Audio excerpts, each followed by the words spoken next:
Good morning. So thank you for joining us today, and I want to say welcome to those who are watching online. To all of you, thank you. Thank you for the work you do every day for our students, for each other, and for the way you represent Texas Tech University and the many ways you advance the quality and the impact of this institution. The last time we gathered for an address like this was in 2019, prior to the COVID-19 pandemic. In those days, live streaming events seemed novel. Zooming meant something very different than it does today. And many of us had never used those cameras, web cameras, on our computers. But I stand before you today with great pride.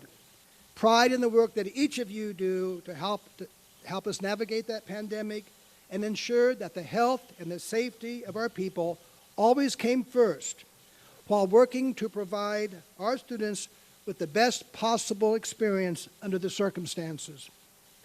In the last few years, we've faced what we perceived as new and unprecedented challenges, from the social and logistical to the personal and emotional.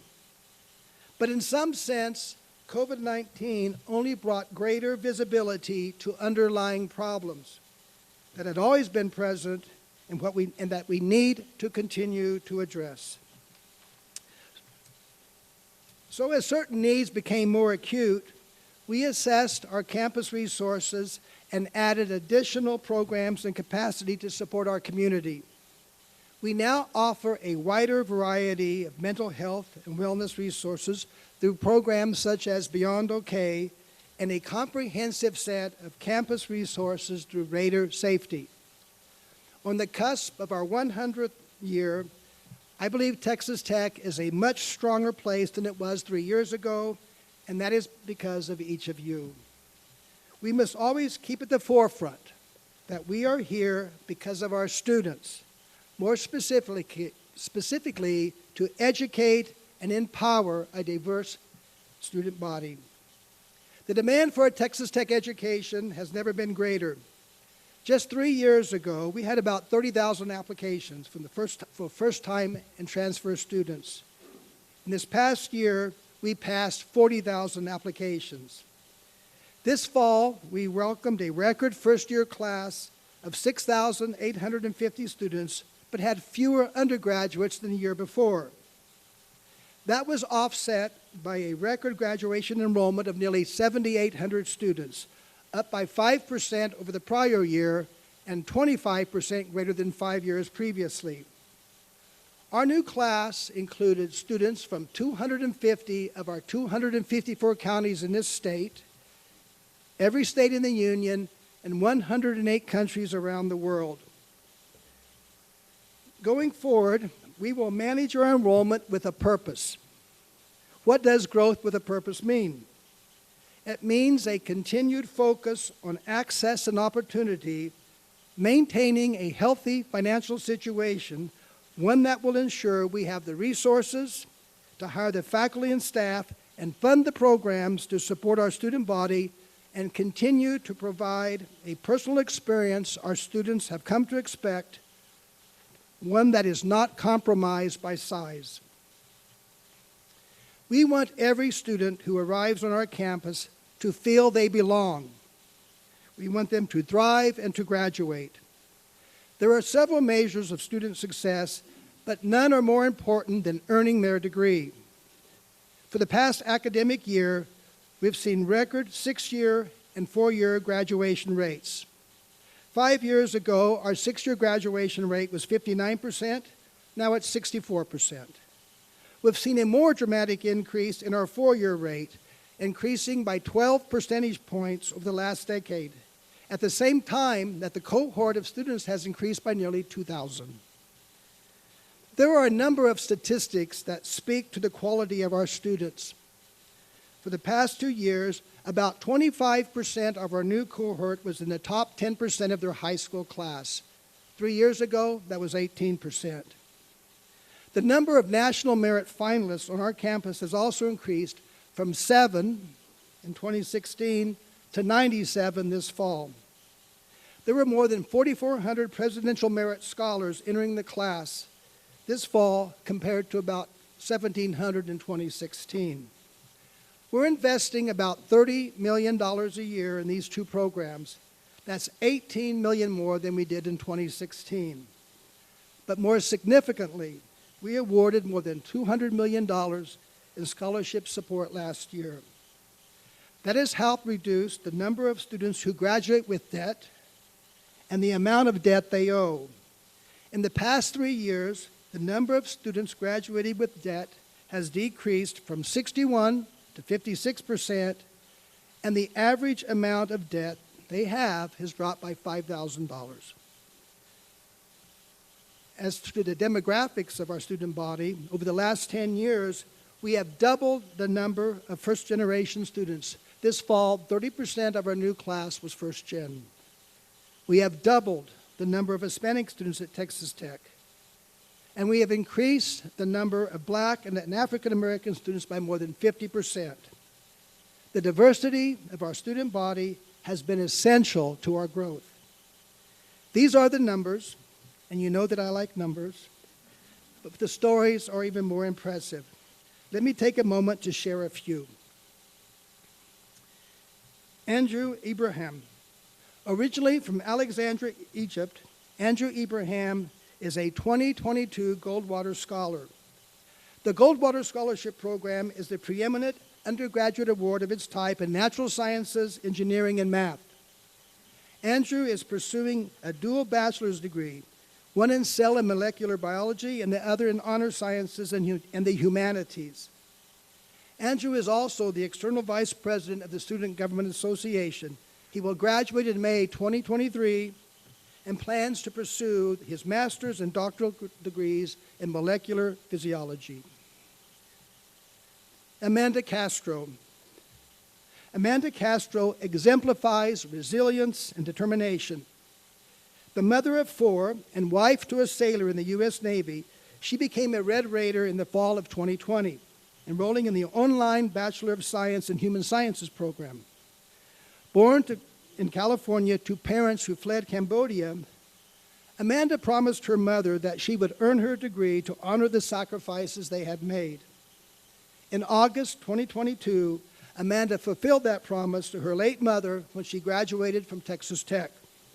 When asked why she chose Texas Tech, Amanda said it was for 2 reasons: the diversity of our student body and that we offered her chosen program fully online. She now plans to pursue a master's degree in counseling. Matthew Chapman. I always have a hard time telling this story.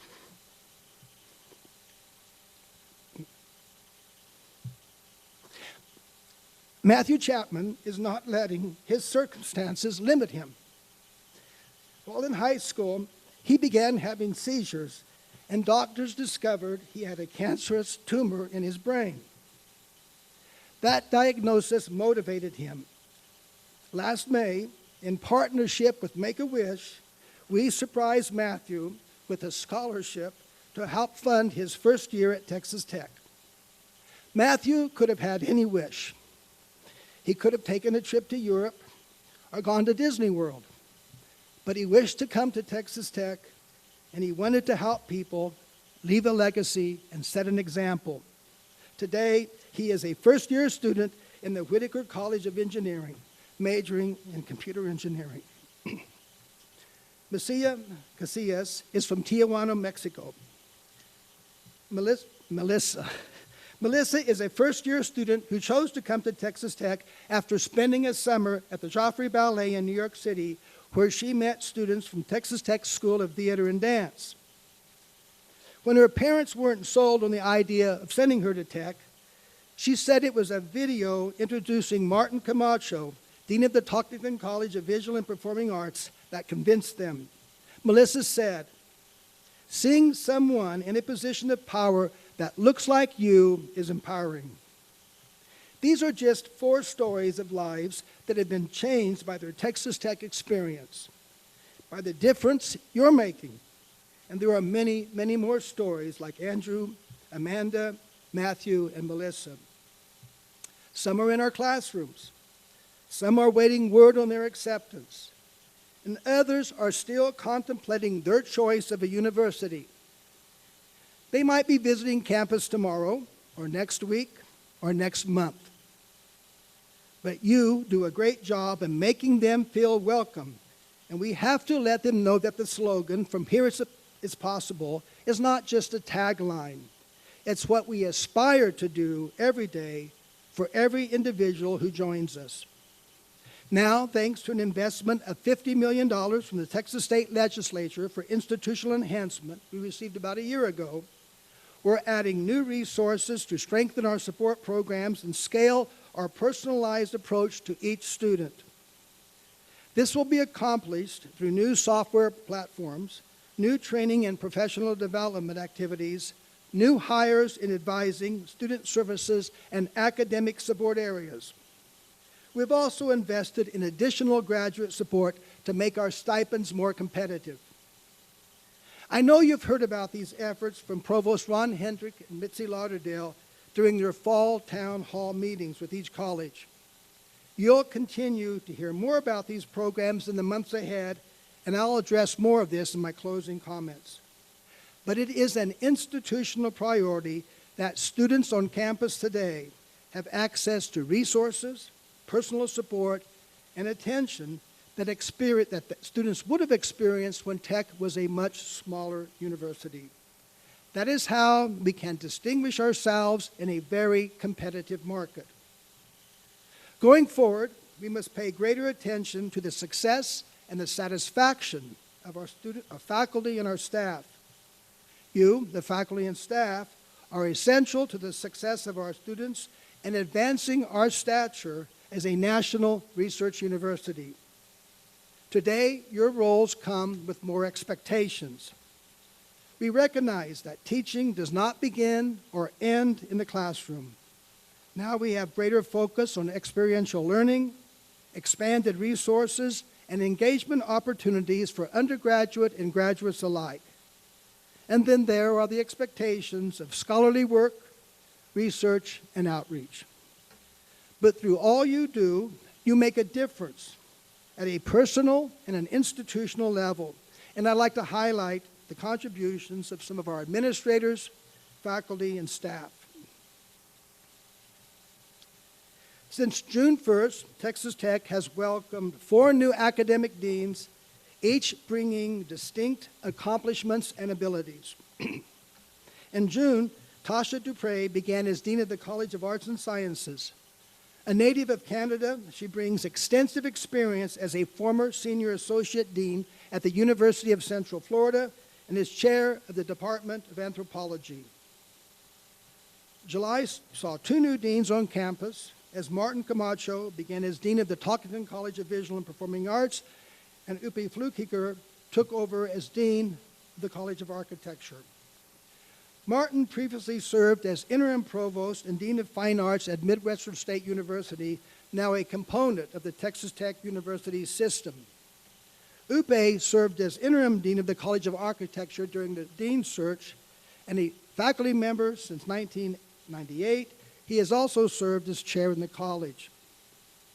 Finally, Jill Hernandez began as Dean of the Honors College in September after serving as Dean of the College of Arts and Humanities at Central Washington University, where she secured funding to establish the first ethics lab in the Pacific Northwest.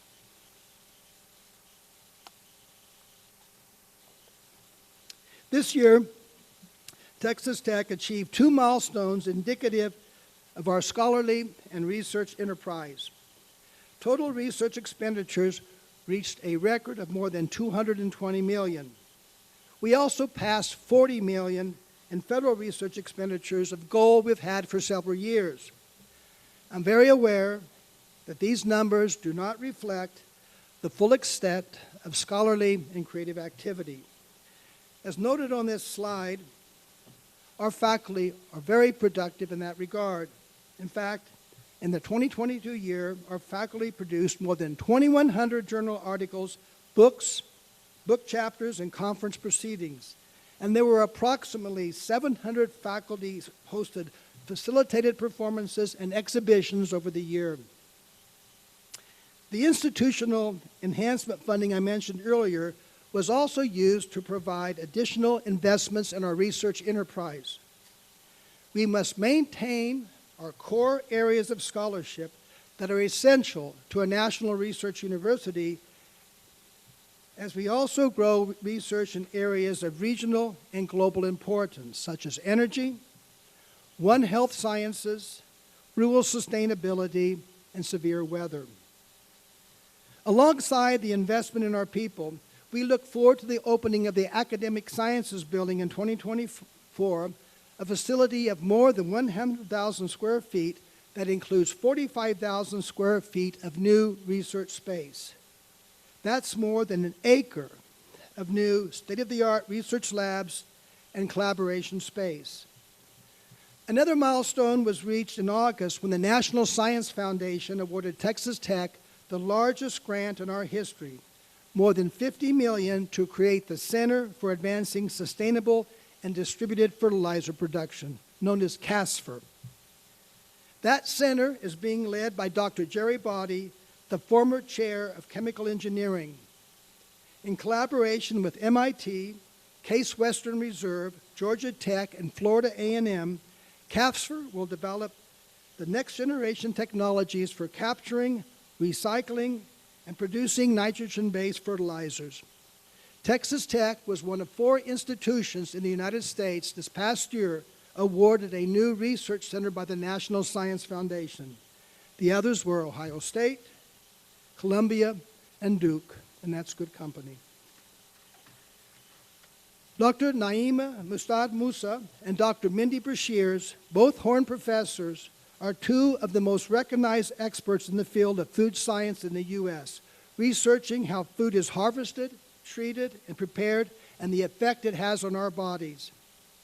Naima is the founding director of the Obesity Research Center in the College of Human Sciences, which investigates the underlying link between cellular and molecular mechanisms in obesity. Mindy currently serves as the Associate Vice President for Research after she served as the Undersecretary for Agriculture and Food Safety from 2019 to 2021. A professor of food safety, she also serves as director of the International Center for Food Industry Excellence. Their combined research and expertise have been vital to helping people live healthier lives and are but 2 examples of the way that research performed here at Texas Tech has a worldwide impact. The expertise of Texas Tech faculty members is being recognized worldwide in a variety of ways. A trio of researchers in the College of Media and Communication and the College of Human Sciences, Brian McLaughlin, Melissa Gottlieb, and Devin Mills, recently published a study titled "Caught in a Dangerous World: Problematic News Consumption and Its Relationship to Mental and Physical Ill-Being." The study shows that news consumption affects individuals' well-being. They quantified and correlated how individuals who had moderately or severely problematic news consumption reported higher levels of mental and physical ill-being relative to those who had non-problematic and minimally problematic news consumption. Their published results gained worldwide attention, from The Guardian to the Daily Mail, and appeared in U.S. markets from Chicago to Los Angeles. And sometimes research allows us to make amazing discoveries when the result was never anticipated.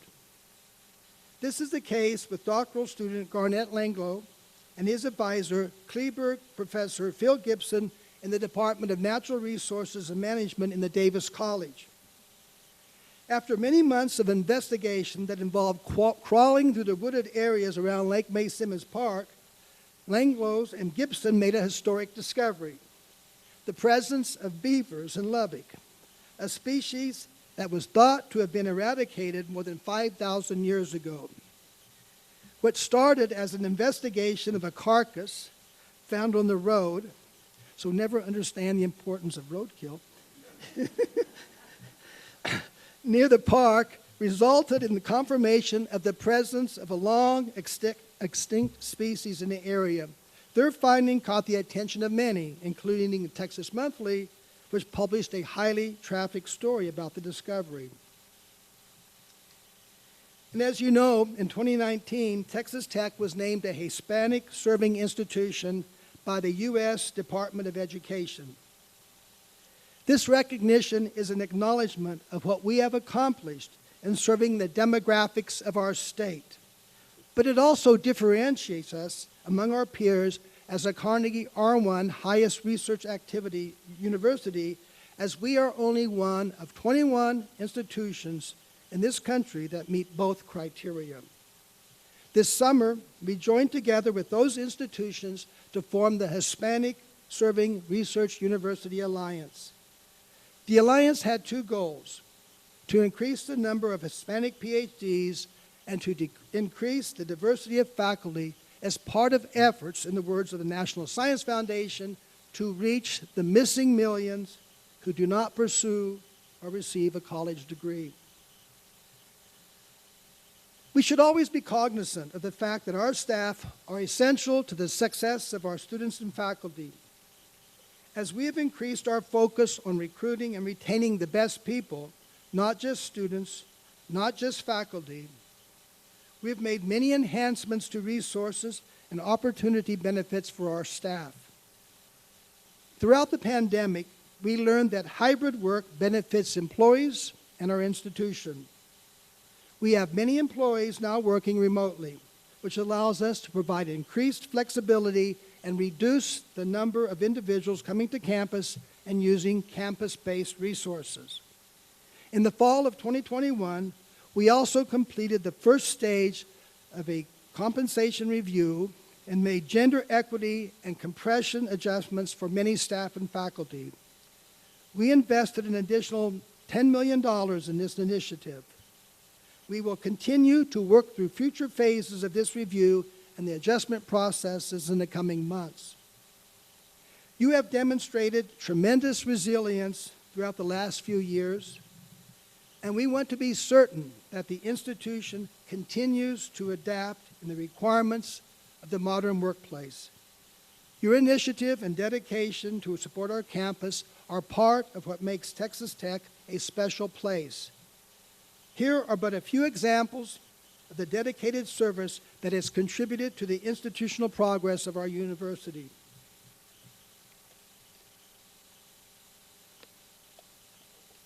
For 16 years, Kyle Phillips has worked at Texas Tech. As Managing Director for IT in the Division of Enrollment Management, Kyle and his team of programmers and support staff work to meet the technical needs of undergraduate admissions, the Office of the Registrar, student financial aid and scholarships, and orientation services. Kyle and his team have increased efficiency and communication among all IT functions in the division and improved communication among the units within enrollment management. LACEY ELLIS is Associate Managing Director of the Human Resources Compensation and Operations team and has also worked at Tech for 16 years. Her team develops, coordinates, and advises university administration, faculty, and staff on issues related to competitive pay, job classification, hiring, compliance, and employment changes. LACEY was instrumental in analyzing staff salaries to identify equity and compression issues. James Peel and Michelle Barrera work in the services area of the operations division. James and Michelle were two of the Texas Tech employees recently recognized at the 2022 Simon Institute Symposium, an annual gathering of the cleaning industry professionals to discuss best practices related to cleaner, safer, and healthier custodial experiences. James received the Exceed Expectations Award, and Michelle received the Outstanding Cleaner Worker Award, along with Eduardo Bernitos and Crystal Garza, two other Texas Tech employees.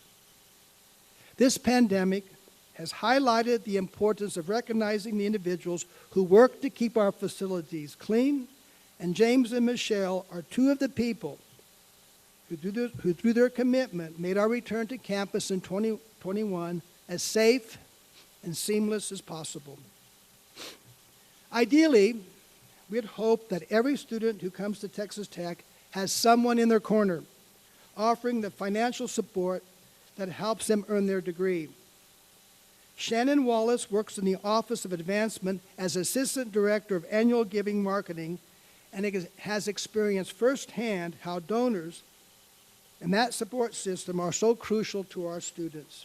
She began as a student assistant in the Red Raider Club and worked in athletics in the College of Arts and Sciences before transitioning to her current role, where she now helps translate donor contributions into student support. Shannon was responsible for coordinating the first ever Texas Tech Day of Giving in August, which raised $340,000 on this campus in 1,923 minutes. You realize why that number is significant. That was the birthday of Texas Tech. Speaking of donors, 2022 was a banner year for philanthropic support at Texas Tech.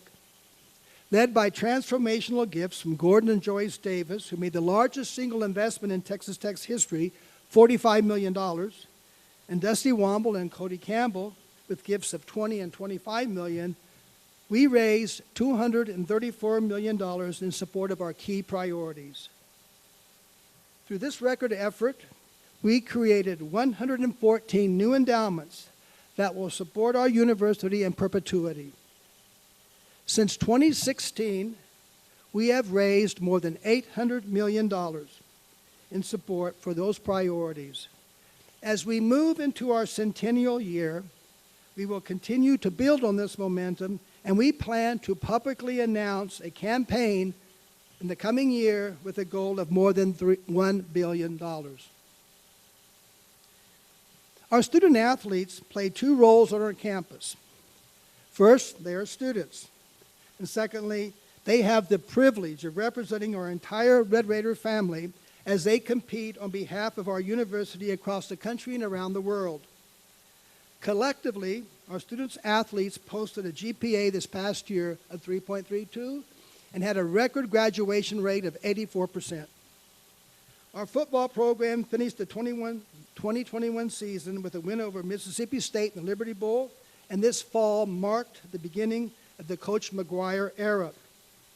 In track and field, Mohad Zafi won the 800 meter at the NCAA title, and both the men and the women track finished in the top 10 at the NCAA outdoor meet. Our men and women's golf team had another outstanding year, with Ludwig Aberg winning the Big 12 championship and being named the Ben Hogan National Player of the Year. Anna Dong won the Big 12 Sportsmanship Award.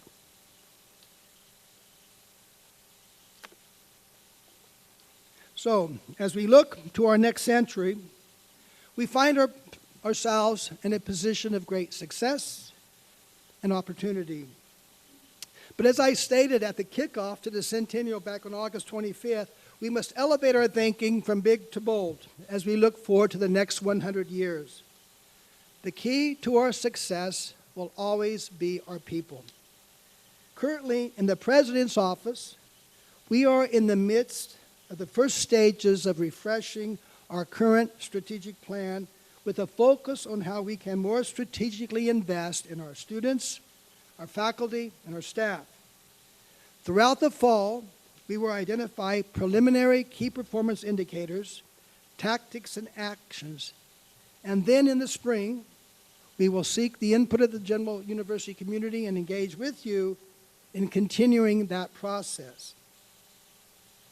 Our aspirations will be familiar from the goals of our current strategic plan. For example, retaining and graduating our students at a higher rate and in growing our creative and research activity.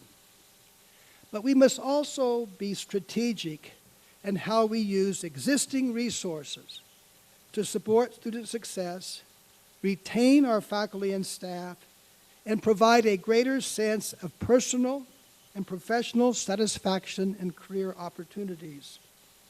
At the same time, we must also make strategic institutional investments in areas where we see the greatest pressure, the greatest need, and the greatest opportunity.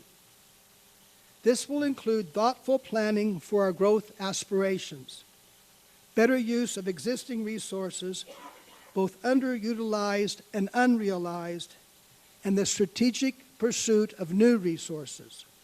For instance, as we go into this legislative session, our first priority will be to retain the $50 million we received in institutional enhancement last fall.